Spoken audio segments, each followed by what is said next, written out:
2025 সালের এই মুহূর্তে দাঁড়িয়ে আপনার বাজেট যদি 40,000 টাকার আশেপাশে হয়ে থাকে এবং নিতে চান একটা অ্যাপেলের ডিভাইস, তাহলে আপনার জন্য বেস্ট চয়েস হবে এই আইফোন 12।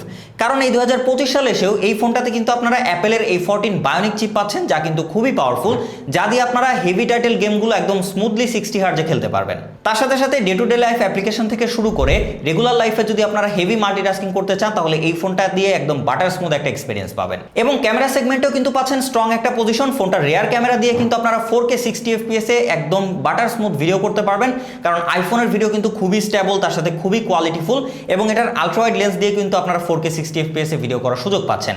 এবং মজার ব্যাপার হচ্ছে এর ফ্রন্ট ক্যামেরা দিয়েও কিন্তু আপনারা 4K 60 FPS এ ভিডিও করতে পারবেন। সো যারা ভ্লগিং করার জন্য বা বেশিরভাগ টাইমে ভিডিও করার জন্য একটা স্মার্টফোন খুঁজছেন এই বাজেটে, তাদের জন্য কিন্তু এই আইফোন 12 একদম বেস্ট একটা চয়েস।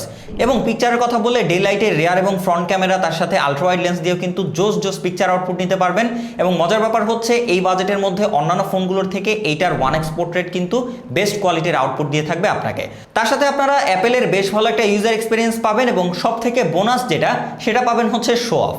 সো এইটা সহ আপনারা যদি এই স্মার্টফোনটা এখন নিতে চান, তাহলে কিন্তু অবশ্যই চেক করতে পারেন এমকে মোবাইল পয়েন্টে। তাদের কাছে কিন্তু এই স্মার্টফোনটা এখন ভেরিয়েন্টের উপরে ডিপেন্ড করে অলমোস্ট 40,000 টাকার আশেপাশে পাওয়া যাচ্ছে।